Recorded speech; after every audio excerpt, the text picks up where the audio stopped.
From the studios of the Optimism Institute, welcome to the Blue Sky Podcast. I'm your host, Bill Burke, and in every Blue Sky episode, we'll be speaking to leaders, researchers, and thinkers whose stories and insights will remind us that there is always blue sky above. Sometimes you just have to get your head above the clouds to see it. One of the great things about making these podcasts is the opportunity I get to spend this time with people I enjoy and respect.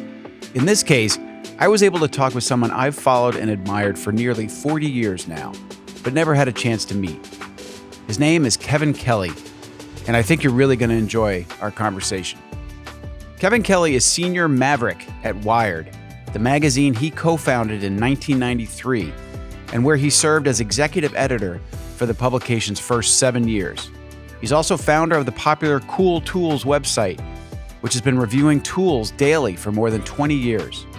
From 1984 to 1990, Kevin was publisher and editor of the Whole Earth Review, and was also involved with the launch of Well, a pioneering online service started in 1985.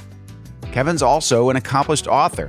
We'll talk today about his latest book, and in the past he's written The Inevitable, a New York Times and Wall Street Journal bestseller, Out of Control, the 1994 classic on decentralized emergent systems, The Silver Cord, a graphic novel about robots and angels, What Technology Wants, a robust theory of technology, and Vanishing Asia, his 50-year project to photograph the disappearing cultures of Asia.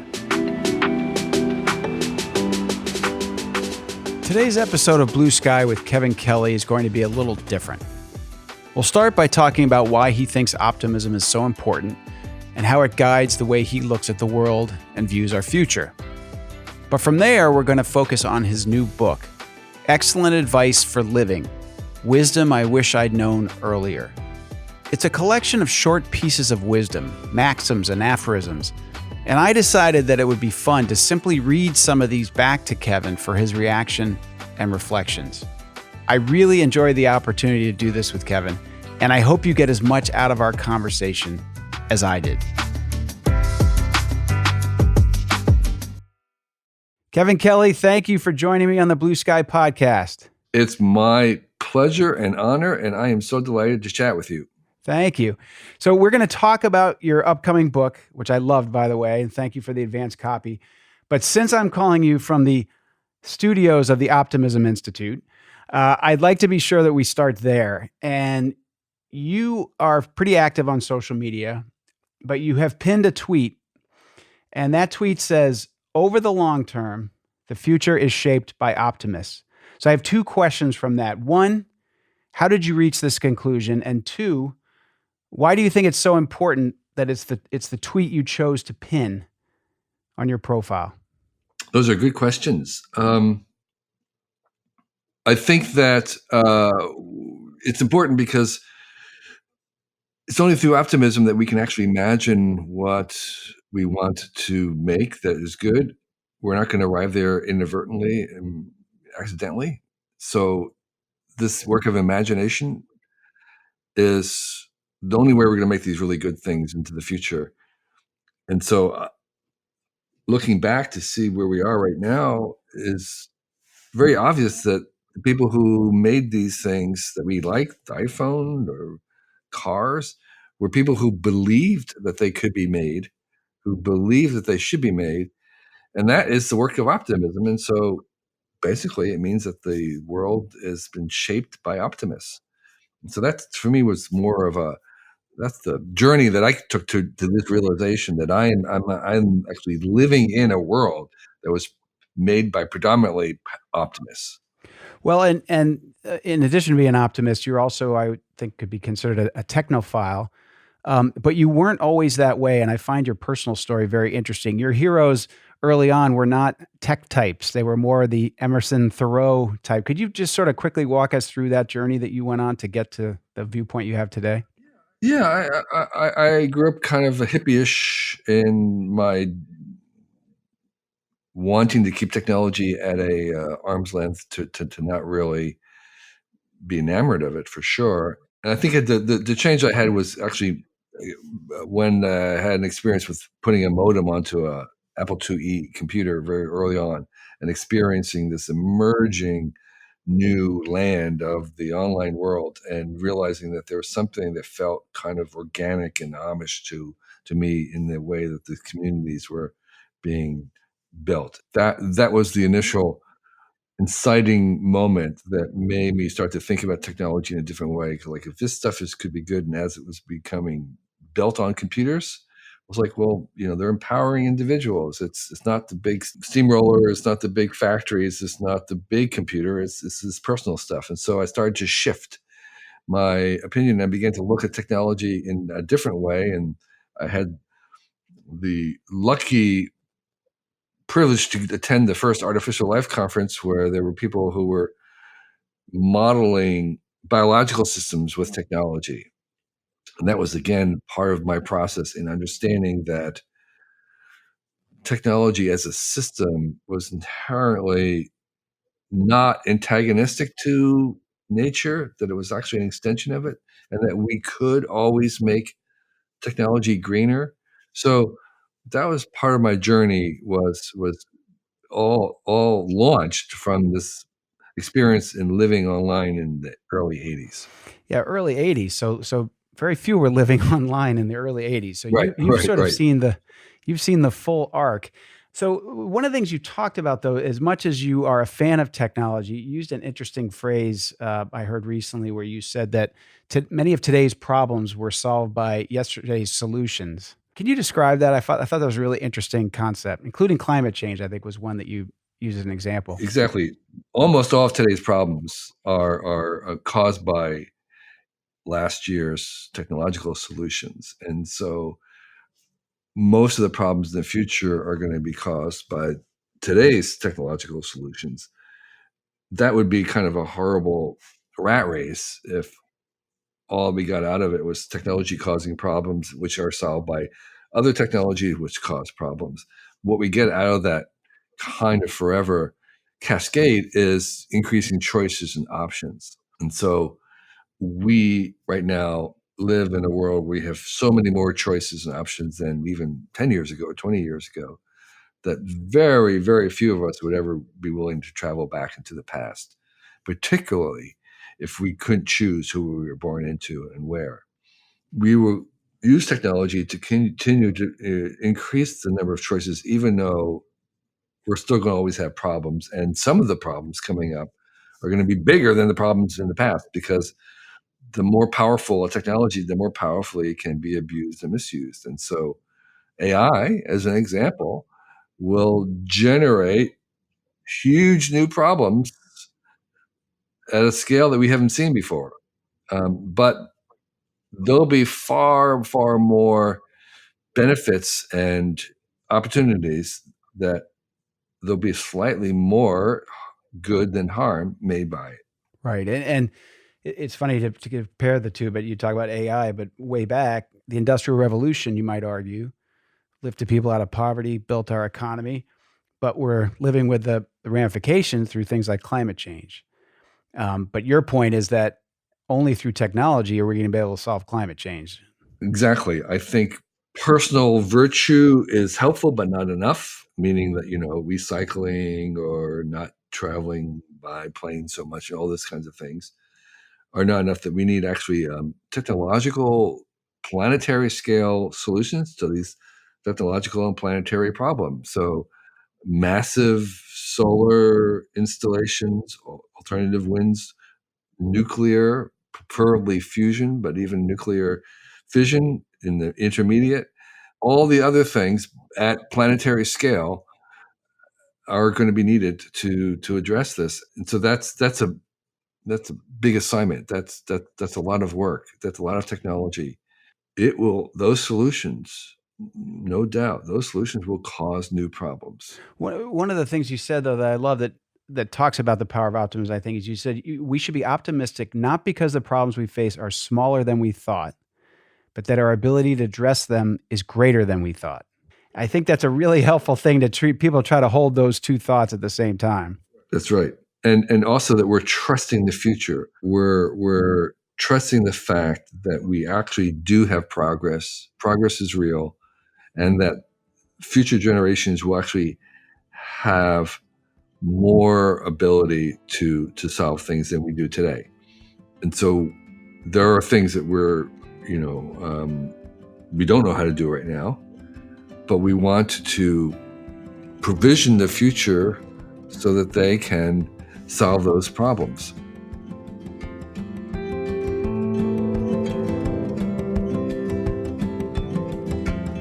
One of the first things that strikes me here is just how long Kevin Kelly has been at the forefront of embracing technology. He was checking out online communities in the 1980s.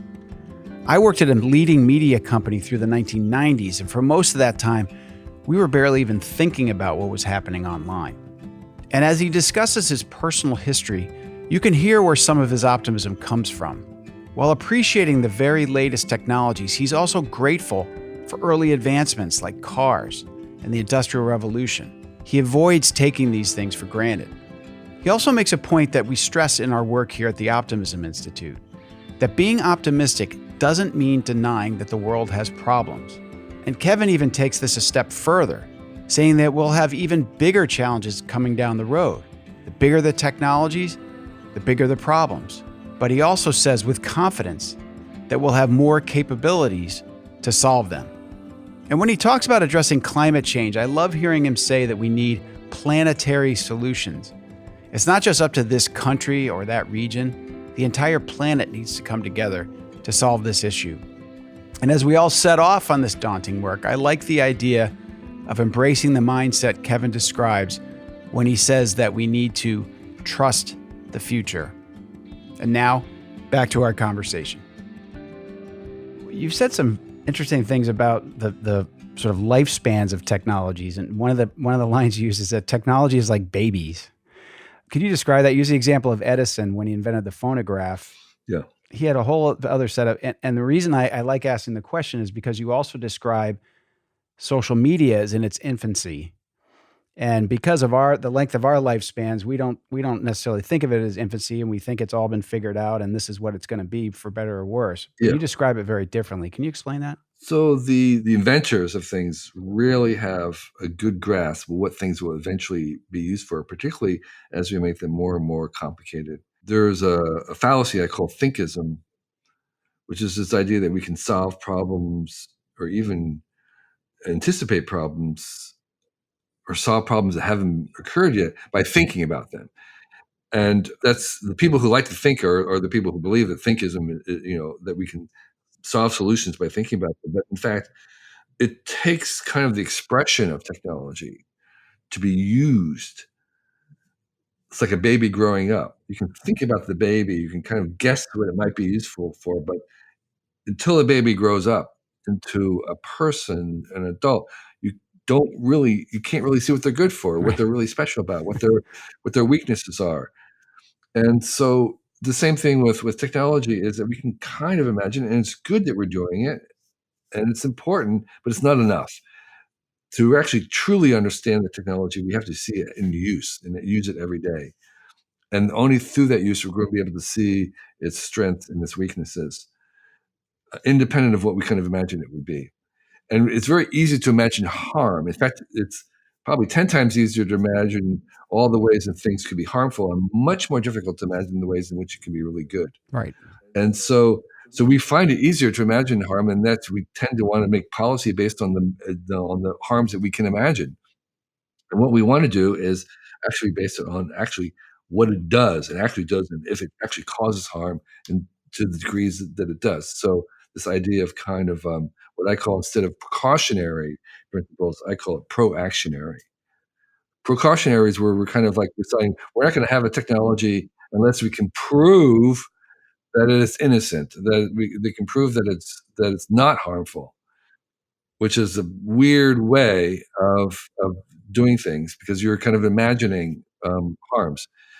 Proactionary principle is this idea that we're going to keep testing things in actual use and making policy based on the action of the technology itself.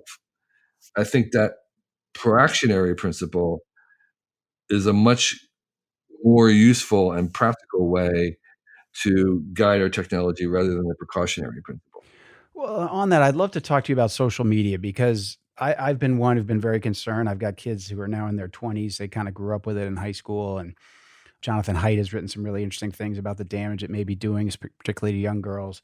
But you take a somewhat different approach, I think, that maybe the jury's out in terms of how much damage it's been doing of late, but also that we are so early in the evolution of social media that let's give it a chance. Is that a fair way to describe your thoughts about it? Yeah, yeah. I mean, Jonathan Haidt's stuff, and he's very. I admire because he's kind of doing it in public. He makes the resources and his data and his findings public, so people can examine the data. There are examples of harm, but I feel that there's several criticisms of that. One is you always have to compare it to other things. You always have to compare it to what's existing right now, and it doesn't really do that. And secondly, it's very U.S. based, Hmm. and I'm just really reluctant to judge technology just from how the U.S. is being used. And thirdly, it is being used by kids, which is also kids themselves. Again, you have to compare to what? Compare to kids and what they would normally do and the obsessive way that they use things. So I treat this is like an early health survey or early report in a medical finding. You don't really want to take action on a medical finding unless it's been reproduced at least 100 different studies. Okay, I mean, it's very easy to be misguided by medical studies because the complexity of what we're trying to look at is so great that takes that many kinds of trials to unravel all the influences, all the complexities. And so if you just read one medical study and that's it, you're likely to be completely misguided by it. But if you're able to do hundreds of them and do a meta-analysis and all that kind of stuff, then you're better. And I feel we're still very early in this. And so I'm reluctant to assign any true policy based on those first couple studies. I think one of the things that makes it tough, though, I would say as a parent, if you've got a child who's, got 4 years in high school, a couple more in middle school, it's a very, they're in this test right now and they've only got one childhood.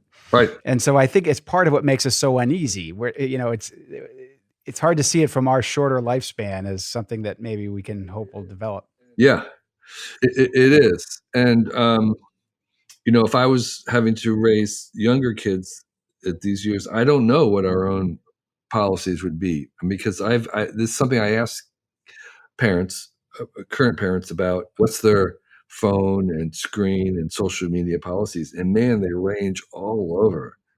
There are people who yeah, our babies have iPads and they're watching YouTube from the beginning and more power to them. And the others no, there's going to be 16 before they even get a smartphone. And so they're just all over the map.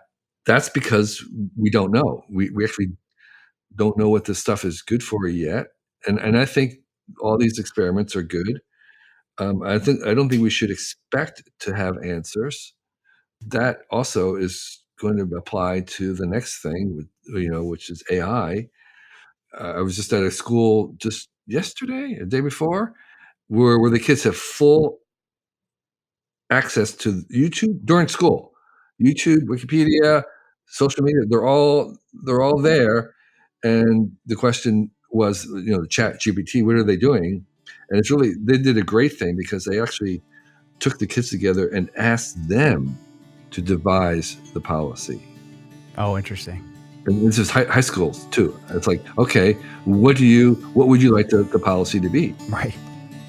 Interesting. Which I thought that is the best answer.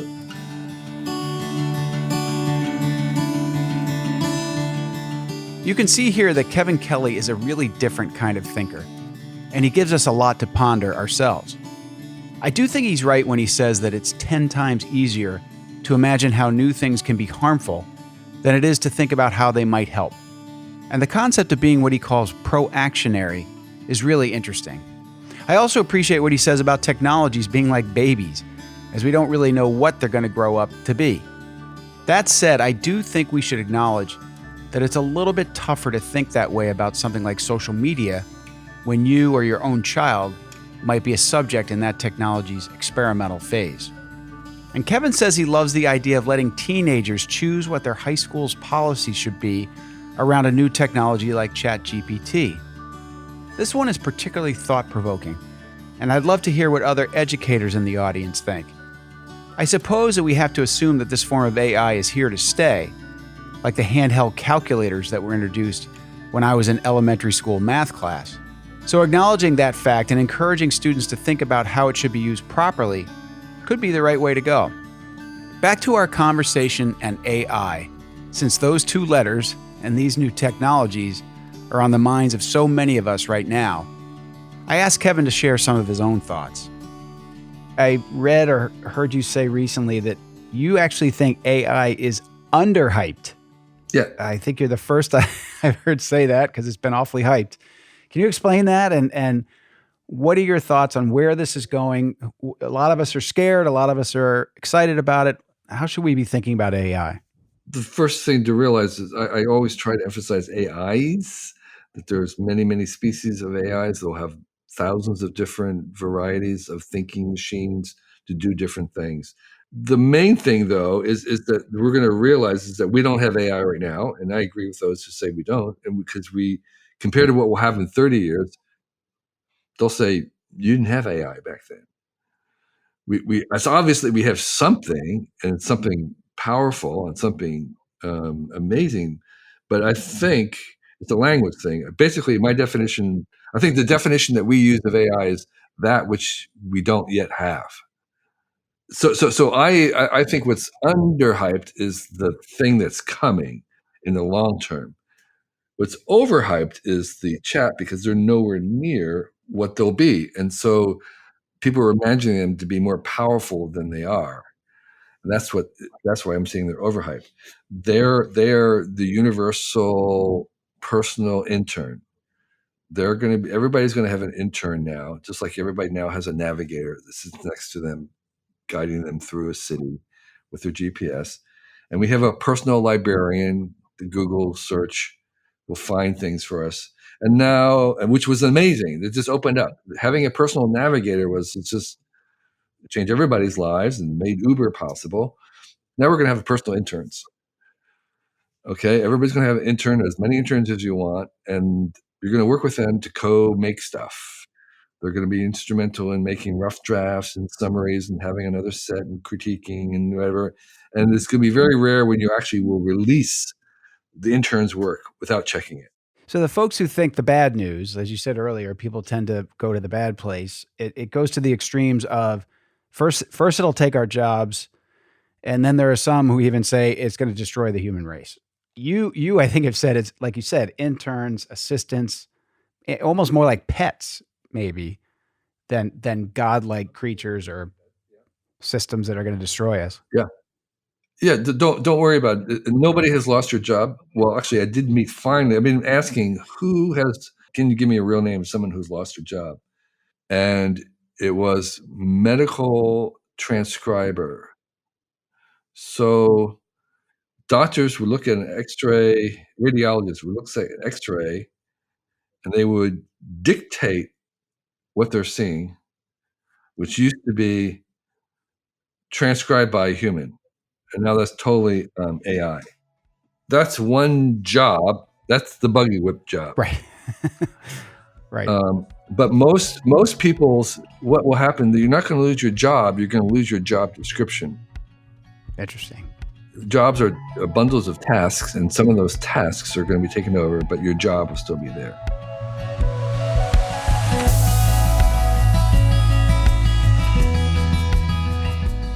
Kevin has an interesting take here on AI, and his thoughts about whether or not it will take jobs away are really provocative. Artificial intelligence presents a challenge for us all to be, as he says, proactionary, to think about and potentially even shape the ways that AI might improve our lives, not make them worse or threaten our livelihoods.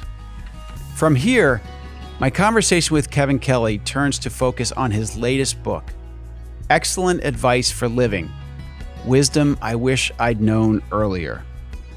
I'd love to turn now to your book. because I loved it. I'll admit a bias. Well, first of all, I'm a fan of yours. Second of all, I'm a huge fan of short, pithy quotes and comments. I keep track of them. And as I went through your book, true story, I'm not just kissing up, I started to highlight my favorites. And then I realized it would have been easier to highlight the ones I didn't like because all of them were great. And so if you'll let me, the name of the book is Excellent Advice for Living.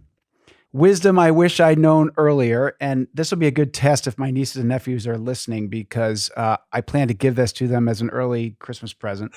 I can't tell you how many of these I loved. And so first, I'd love to hear why you decided to write this book. And then I'd like to go through some of the quotes that I particularly like. So what made you want to do this?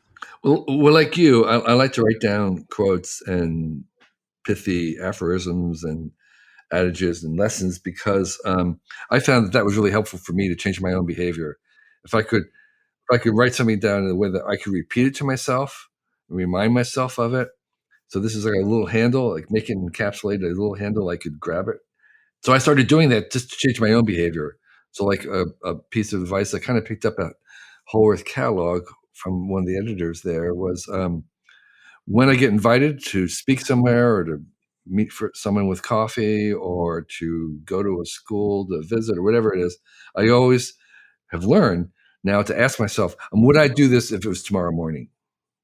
It seems really fine in 6 months from now. Yeah, 2 months from now, whatever. But like, no, if it's gonna happen tomorrow morning, would I do it? Would I be excited to do it? And mostly the answer is no. So I say no. Okay, so that really is something, and having it in that kind of little mobile form really is helpful. Or another piece of advice that I liked and learned and wished I knew earlier was if I have something in my household and I can't find it, and I finally do find it, when I go to put it back, I always remind myself, well, no, don't put it back where I found it. Put it back where I first looked for it. And so I repeat that stuff to me. So I was in the habit of writing these down and realizing that some of them, like the one I just mentioned, I wish I'd known earlier.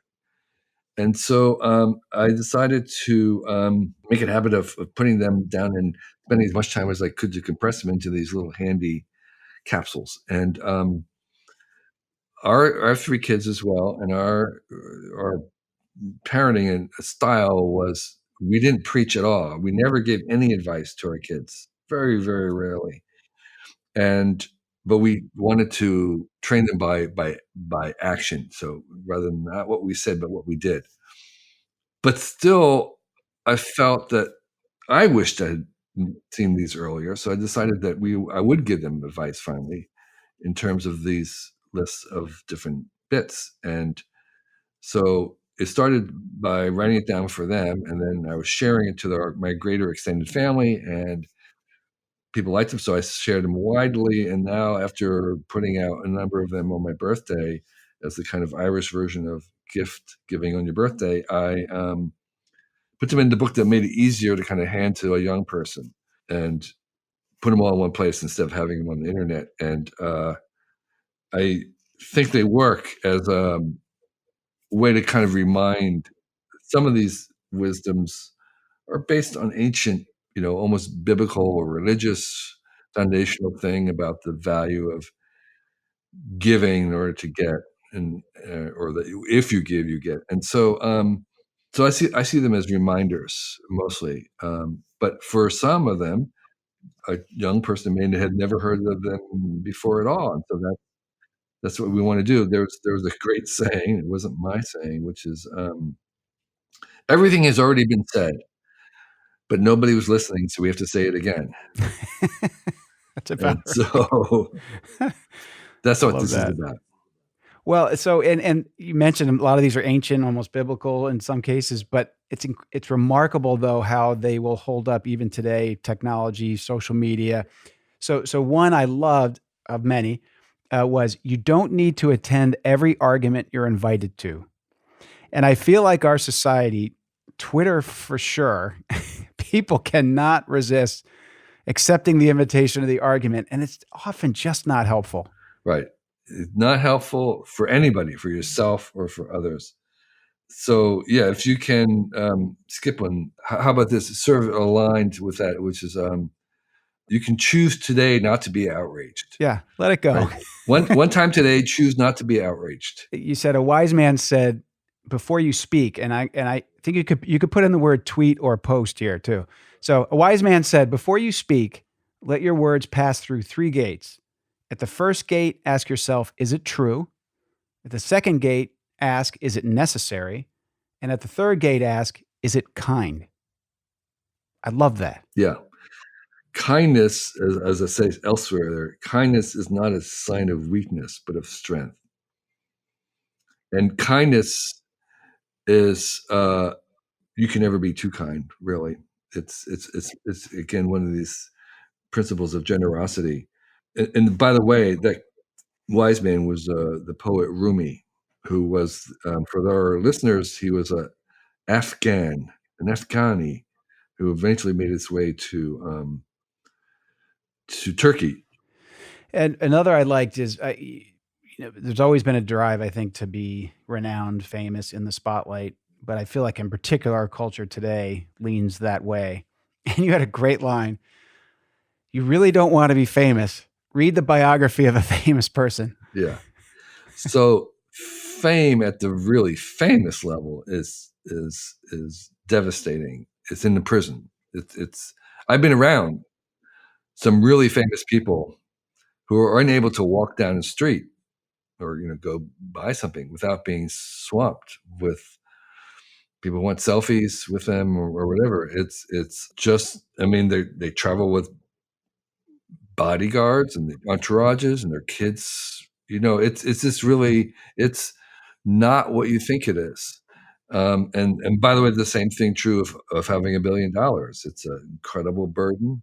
It's a responsibility. It takes over your life in many ways. And if at all, so my advice is, if at all possible, do not earn $1 billion. I think I can work that out. I'm on the right path. You mentioned read a biography of a famous person. One of my favorites is Steve Martin's, called Born Standing Up. And he describes there, like a lot of performers, he's quite introverted. Right. And I've met him. Yeah. Oh, I'm just a huge Yeah. fan. And Well, he's said, not funny. That's the thing. He's not funny in life. He's not funny at all. He's brilliant. But no, and what he said was, he was doing stand-up forever, and then he just hit it on Saturday Night Live, and overnight he couldn't walk into a hotel without being mobbed. And he said it was the most miserable time of his life. And one of the reasons he switched from stand-up and public appearances to making movies, because when he made movies, there wasn't a big crowd around. He could hang out in the trailer. He could sneak back into the hotel. So it's fascinating. And like you said, it's not his personality. He puts that on when he's acting or performing. But and everybody's sort of disappointed because they meet Steve Martin and he's incredibly serious. He doesn't crack a joke, and people think that they did something wrong. Right. This is what I wish I'd had when my kids were first getting on Facebook, because I used to try to tell them, because they call it friends on Facebook. And they'd say, "Oh, I got 500 friends." You have a quote. I love this. "Cultivate 12 people who love you, because they are worth more than 12 million people who like you." Yeah. And I mean that literally. Like, I have some friends who have millions of followers on the socials. And I say, like, what do you get from that millions? And they say, absolutely nothing. It means nothing. It's a metric that, maybe if you're a business or your career, you could make something out of it. But for anything human, in terms of relationships or happiness or satisfaction, it's not really going to make much of a difference to you. But those 12 people around you are crucial to your own happiness. Absolutely. And again, I'm going to send this to the younger people in my family who are now raising their own kids. Right. Because this one really spoke to me. You said, "You can find no better medicine for your family than regular meals together without screens." Yes. So there's several parts: that regular meals together, no screens. And by the way, my own observation about the no screen thing is it has to come from the parents. I've seen families where the kids are prohibited, but the parents are kind of like sneaking looks at it. It just doesn't work. It just doesn't work. So yeah. So no screens at the meal, and I mean like no little screens or big screens. The families that watch TV, it just boggles my mind during meals. But anyway, so no screens at all. And by the way, I hang out with the Amish sometimes, and one of their goals, one of the criteria that they use to decide whether to accept the technology in their lives or not, is whether it will help them have every meal with their children growing up until they leave: breakfast, lunch, and dinner, all 3 meals. So their schools are with a short bike ride away from their house, and the kids come home for lunch. They have breakfast together as a family, they have lunch together as a family, and they have dinner together as a family until they leave home Amazing. every day. And you said they will accept technologies that help Yeah, in that. right. So like sometimes they will, the men will have a workshop in the back, either the farmers or their a workshop in the back so they can be at home. They were like the original home business people. There's a Adam Davidson, the Planet Money guy, wrote a book about the Amish because he was just impressed by their entrepreneurship, and they would arrange to build these little manufacturing things in their backyard. And what's interesting about that is because they were building it in their backyard, they were very clean because they were in their backyard. Right. There weren't toxic spill, and they were manufacturing. They actually had little CNC, because the Amish horse and buggy would have computer controlled CNC machines running in their with a 13-year-old girl with a bonnet running the CNC machine. But they were in their backyard, and they were very clean and tidy because they were in their backyard. And so the idea, though, was to have a business so they could be there for breakfast, lunch, and dinner.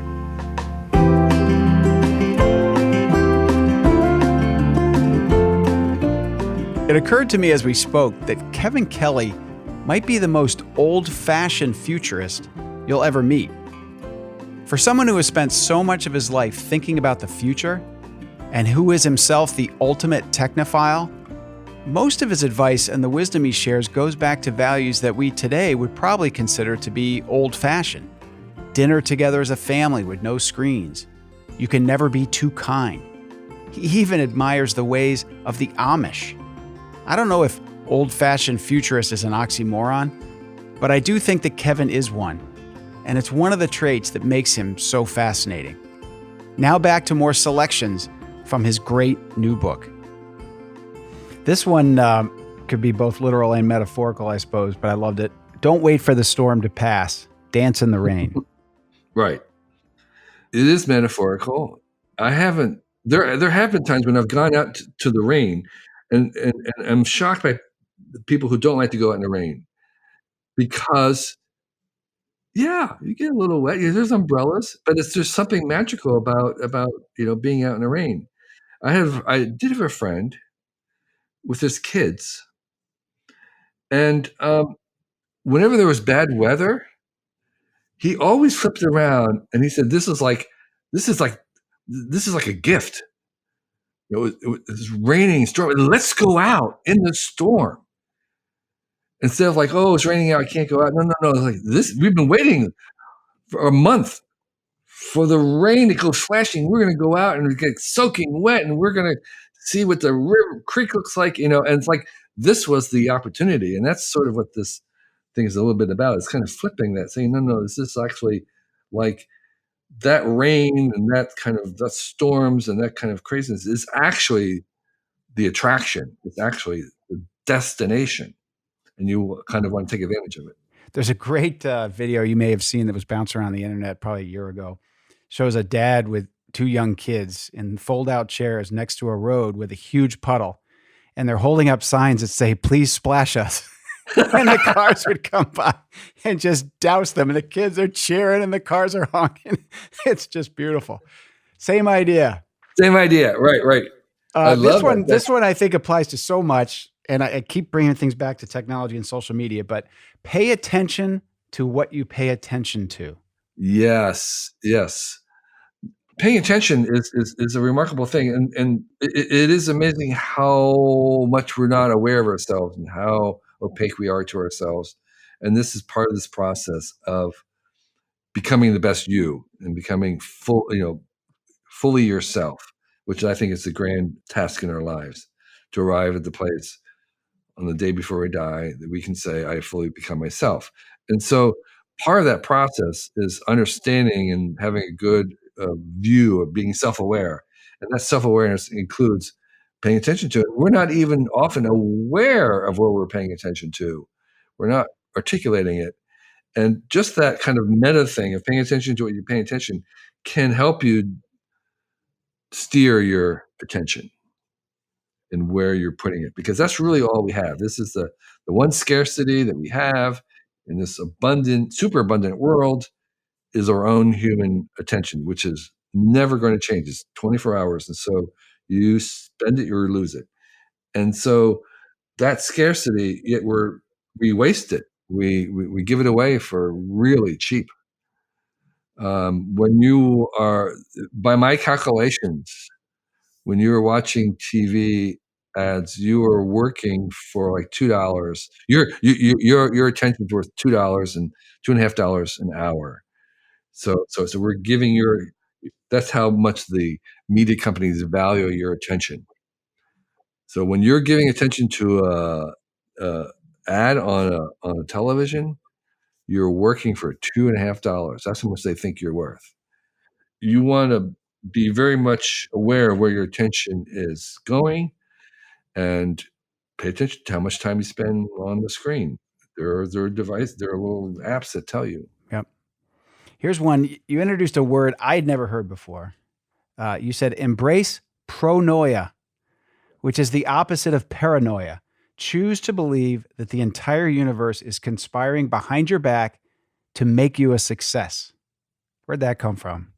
Well, that was actually coined by a guy whose name I've forgotten about 20 years ago, and he wrote a book called Pronoia. And paranoia, as you know, is this belief that the world is conspiring to take you down, to hurt you. And that flip is, again, in line with the basic idea of gratitude and generosity, which I think is really at the fundamental paradox of the world. So the fundamental paradox of our existence right here is that the more you give, the more you get. That generosity is the way to receive, and that the foundational thing, gratitude, is the only prayer. I mean, it's just like this idea of giving, and sharing, and being generous and being abundant is paradoxically the way to be selfish. Yeah. It's Right. just, so there's some weird paradox that the more you give, the more you get. And why that should be, who knows? But that's how it is, and it's very reliable. So reliable you can depend on that.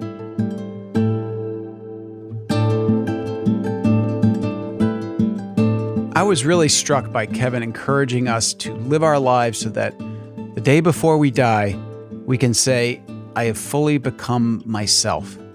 And I looked up the book Pronoia. It was written by a guy named Rob Bresny, Breszny, in 1999. I don't know a whole lot more about it than that, but it does seem to have a lot of good reviews online, and it clearly had an impact on Kevin. So you might want to check it out. Now let's jump to another one of my favorite excerpts from Kevin's new book. Aim to die broke. Give to your beneficiaries before you die. It's more fun and useful to them. Spend it all.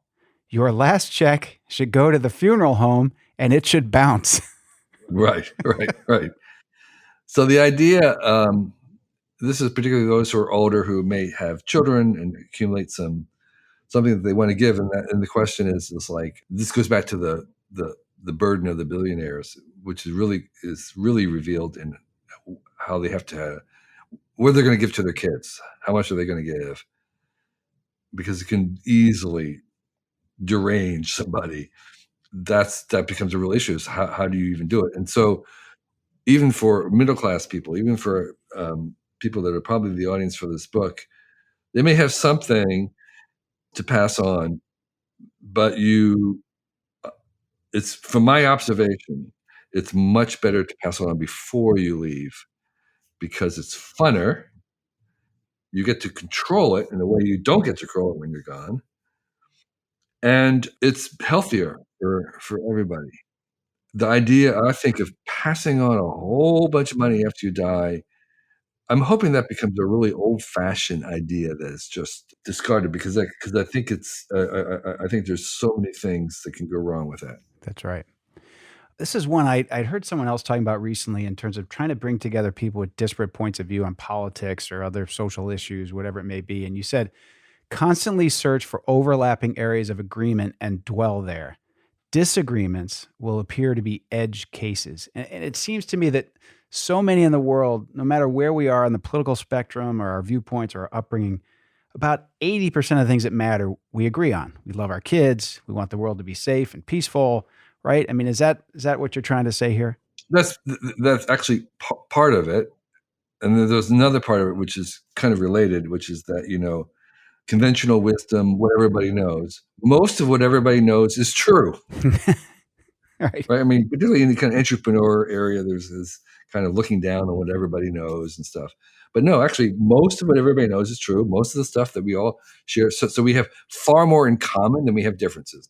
We tend to focus on the differences because that's where innovation comes from. But by and large, we can also celebrate the fact that we have all this stuff in common, and part of it is what we think about things, and part of it is what we believe is true.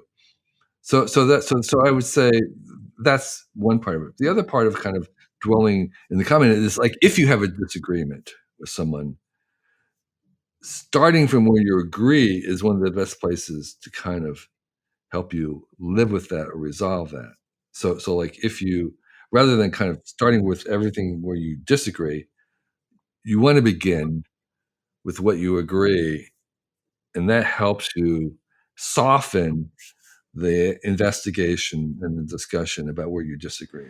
So this one, and I'm going to try to practice what you suggest we preach here, which is you can be whatever you want to be. So be the person who ends meetings early.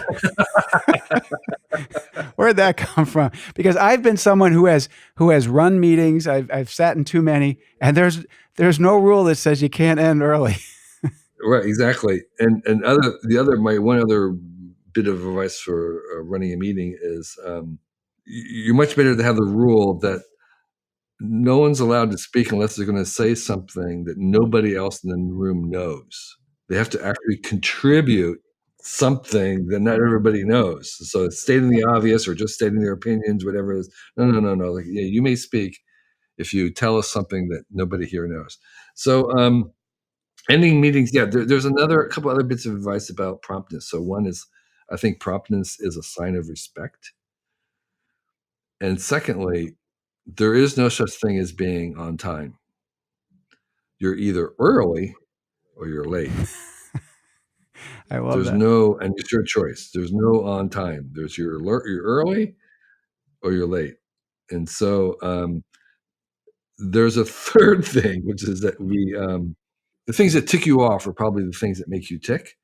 And so I get ticked off by people who are late. And so I always have to examine myself about why that is. And because that is one of my pet peeves, as my family will tell you, I just um, I have to be early. I have to be early.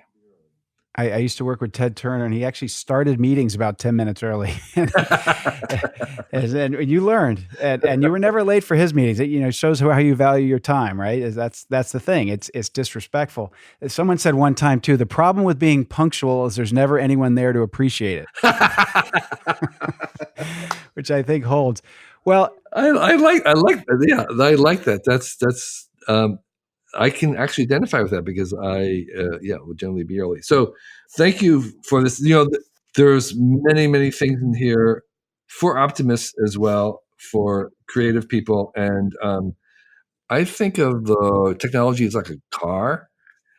Um, we need brakes to steer the car. You need brakes to steer, but we need the engine to be more powerful than the brakes. And so the optimists are the engine trying to drive it forward. And I think sometimes the brakes are too strong and we're not steering, we're just braking. So we really want to make sure we keep building the engine to be powerful. And that's what I see the optimist's job as. It's a great place to finish. And I know you're going to have great success with this book. I thank you for it. You're putting a great thing out into the world, and I'm going to keep recommending it. And if my nieces and nephews are listening, don't buy it because it's coming. It's really terrific. And I can't thank you enough for your time today. Well, thank you. I'm glad things worked out technologically, and I appreciate your questions and your interest in the book. Thanks, Kevin.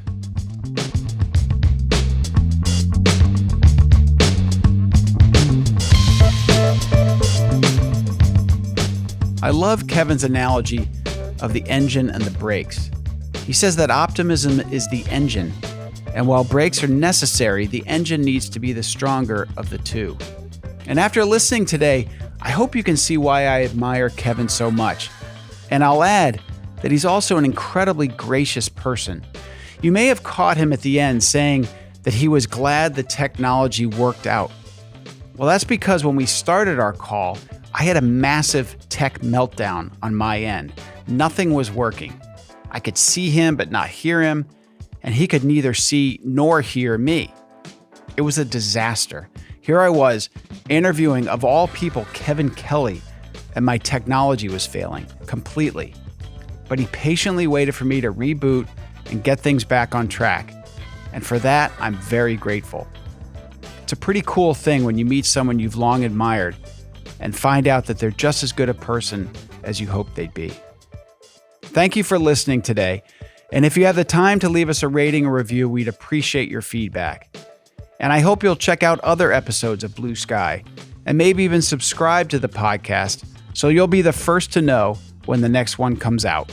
And if you like what you heard today, check out the Optimism Institute on social media. Until next time, I'm the host of Blue Sky, Bill Burke, and I thank you for listening.